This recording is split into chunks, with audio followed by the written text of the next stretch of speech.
Welcome to the Educated Parent Podcast. I'm your host, Dr. Leah Kliansky, and today we're going to talk about something that has happened to everyone. And if you have a child, I promise it has happened to you. And that is our kids getting angry with us, our kids showing that they're mad at us. What do we do when our kids are mad at us?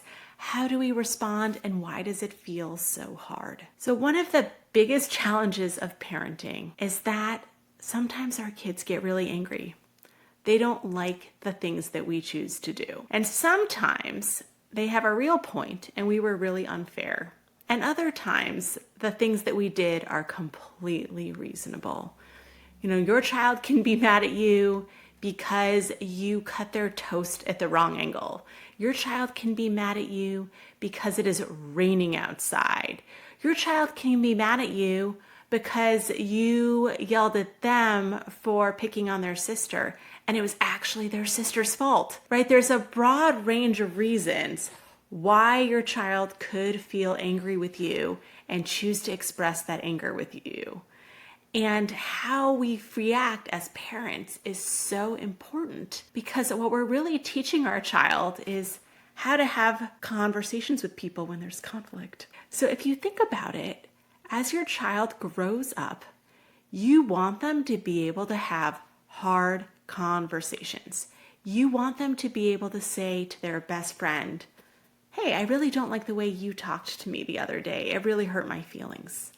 You want them to be able to say to their significant other, "I'm not happy with that decision you made. I'm feeling frustrated with you." You want your child to be able to advocate for themselves when they don't like how things are going. And that's what anger is at its root. Anger tells us that we don't like how things are going. It's a reaction when we're feeling a threat of some kind. But instead of feeling scared, we're feeling self-protective. We have a self-protective urge, and that's where anger comes from. So anger is actually one of the most helpful emotions that human beings can have because anger keeps us safe. It keeps us from being walked all over and stepped on and taken advantage of by other people. So anger is actually a really healthy emotion for people to have. The problem is that anger is scary. Anger is not accepted by our culture. So we've all seen people get angry and do things that are not okay. Maybe you've experienced people being angry and doing things that are not okay to you. And when our children are angry with us, most of the time they're expressing it pretty aggressively, either through how they're talking to us or what they're doing next. So they don't often sit down with us and say, "Mom, I'm really angry with you for the fact that you packed my least favorite water bottle today." And then you get to have a back and forth conversation about what that was like. Usually it doesn't look like that, right? It looks like, "I hate you. You're the worst dad ever. You don't understand me. You did that to me on purpose." Or like throwing something on the ground and just screaming or running away and slamming a door. And they're trying to express to you, "I don't like what you did."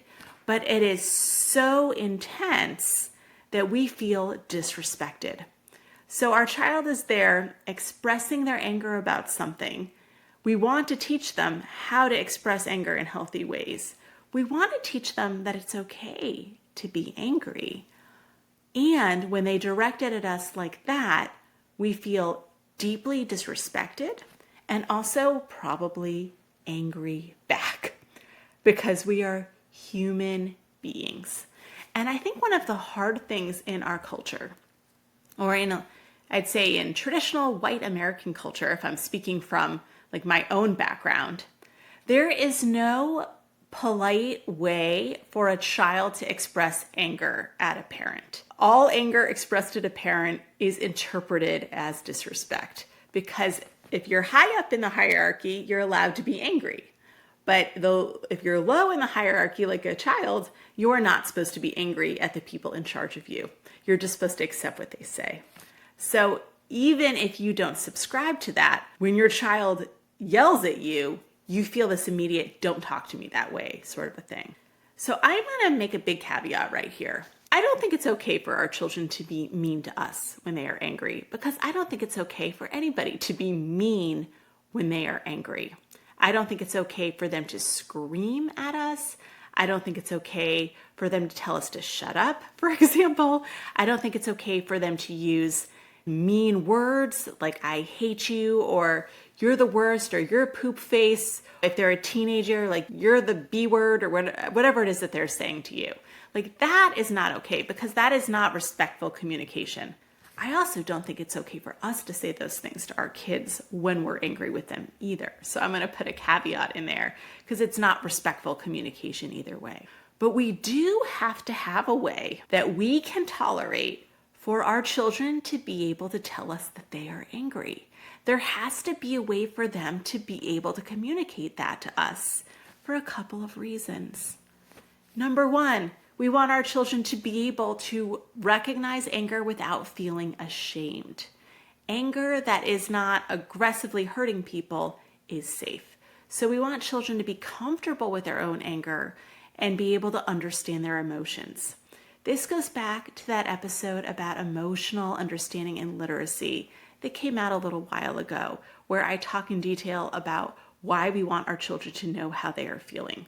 So if you need a refresher, go back and listen to that episode. So we want them to not feel shame about anger. We want them to be able to learn how to talk to other people when they are upset, because being able to communicate lets you solve conflict.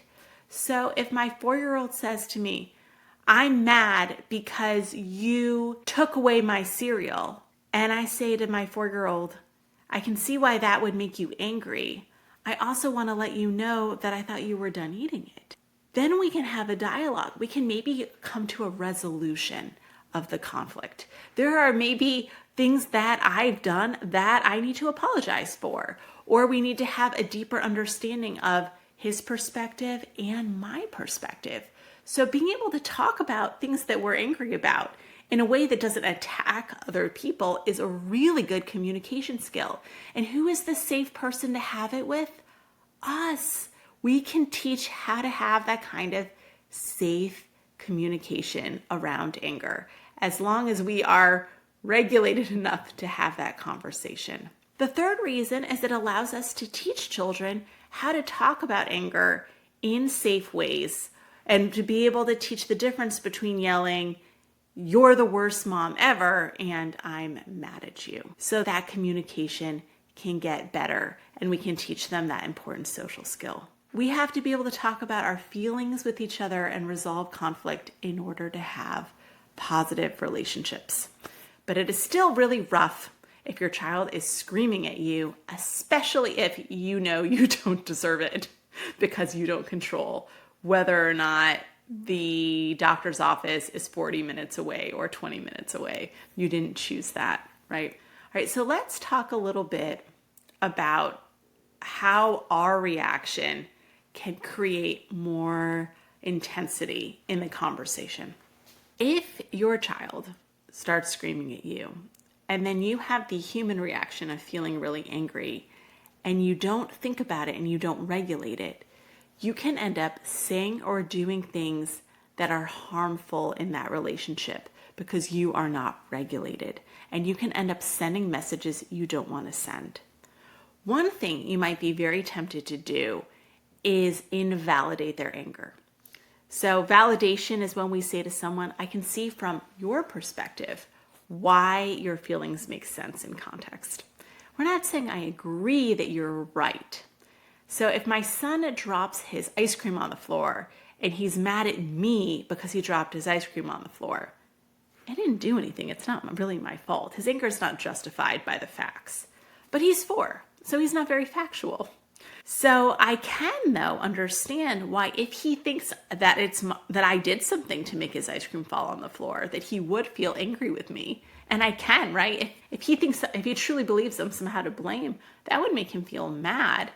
I can validate that information. But it's way more tempting for me to say to him, if he says, you made my ice cream fall on the floor and you're a terrible mom, then I want to say, it's not even my fault and you're ridiculous, right? So I want to have this immediate invalidating reaction. You shouldn't be upset about this. This has nothing to do with me. And then we haven't resolved anything. We haven't been able to talk about it. I've just snapped back at him. What I've done now is I've taught him a way of communicating in anger that it doesn't actually go towards problem solving.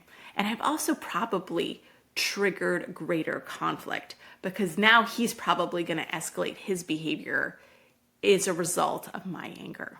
Does that make sense? Like I've now added fuel to the fire. I haven't diffused this at all. So, when he says that to me, I might want to start yelling at him. I might want to start getting punitive. It's very tempting to say things like, this is disrespectful. How dare you talk to me that way? That can be a really strong urge to say in those moments when your child is expressing anger with you. So when this happens, when my kids, and both of them are very open with telling me when they are not happy with the things I've chosen to do, when they express this anger, what I'm thinking about is, are you expressing anger in a way that is healthy and that I want you to express it? So one thing I teach my kids is that when they're angry, instead of saying, you blah, blah, blah, is to say, I'm mad. That way, they know how they feel. They own the feeling. So they can say, I'm mad because of this or that or whatever. But I'm mad is a very appropriate way for a child to tell you that they're angry. And they're not hitting you, saying mean words to you, spitting at you, doing something very aggressive. So if I have one of my kids come to me and say, you're the worst mom ever, I hate you, I look at them and say, it sounds like you're really mad at me. It's not okay to use mean words, but you can say, I'm mad. See, so I'm doing some teaching right there. The mean words, not okay. The words I'm mad are acceptable. And so that's something I'm really trying to help them develop a vocabulary for when they are frustrated and they're in the moment of that frustration. I'm mad. The other thing that I do is I try to validate their anger. I can see why you're angry that I took away your toy. It makes sense to me that when I took it away, you would be really frustrated with me. And that makes sense. So I'm not saying that they don't have a right to feel the way that they feel. So let's say in this example, my kids were playing with a toy that I didn't think was safe. This could happen very easily. Often something will break and they'll want to keep playing with it, and I don't want them to have it anymore. It's now broken and it could actually hurt somebody. I'm not interested in that. So I might say to them, this isn't safe. I have to take it away. And a natural reaction to that is to feel angry. Their emotional response is valid and makes sense, and I'm trying to help them see how those two things are related. Yes, you are angry with me. So when your kids come to you and they express frustration at you, and it's going to feel at you, especially if they are not saying things like, I'm angry, and they're just like, you are bad parent, right? Is what they're really saying to you. You are a bad parent. And you say to them, I hear that you're feeling angry. I can see that you're really mad. Like you just label it. You're feeling this way. And then you try to validate it. And this is the hard part, right? Especially if you're feeling like really triggered yourself.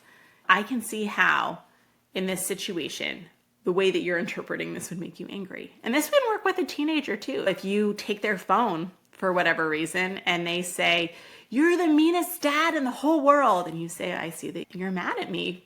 And it makes sense you would be mad because I did take your phone, right? You're like, yep, this all makes sense. The world makes sense. And it's also a little bit diffusing because if you say, how dare you talk to me that way?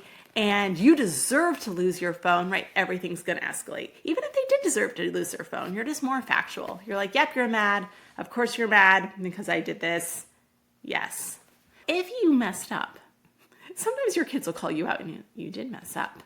You can apologize at that point. You can say, I'm really sorry that I did that. I regret it. I switched my kids' lunches in their lunch boxes and they each got the wrong lunch the other day and they were very clear with me that they did not appreciate that. And it was my mistake, so I did apologize. Yeah, I'm sorry that I switched your lunches. I was really tired when I was putting them together, and I can see that it was frustrating to get the wrong lunch because they are different, because you like different things. That way I'm modeling appropriate apologizing and taking responsibility. When they come to you, you're going to, number one, tell them that they're angry, and you're going to validate that feeling for them without escalating it further. The second thing is if they've come at you really aggressively, that is the point where you could address it. So if they've come at you with the "I hate you," you could say to them, "It is okay for you to be angry. It's not okay for you to say mean things to me. It's okay for you to be angry, but it's not okay for you to throw those blocks. It's okay for you to be angry, but it's not okay for you to call me stupid, because that makes it really hard for us to talk about this." So you can set a boundary in there. This isn't about tolerating terrible behavior. And it may be that you then need to walk away and they need to walk away until everybody can calm down. Because if they say, "Ugh," and they do more of it, you will become more angry. And eventually you will not be able to have a calm conversation. So step one is you're going to label and validate the feeling, because there's a reason why, and I'm sure you can understand what it is. Two, if you need to, you're going to set a limit around how they did it. Also, if they did it well, if my kids say, "I'm mad, and it's because you did this," then I can say to them, "You're mad. I can see why you're mad that I took that toy away from you." And then I might praise them for telling me in a helpful way. "Thanks for using your words to explain to me why you're angry. That was a good way of telling me. And now we can talk about it." So that's that next step. Is this gives you an option if everybody is calm enough to have a conversation. Let's talk about what happened. Now, should you do that if you're both really angry? No. But it can, if everyone is calm enough, then it can give you a time to process it. Tell me more about why you're so angry. Yep, your perspective makes sense. Here's what I was thinking in this moment. Yep, this is my perspective here. And it's being able to show them we can talk about hard things.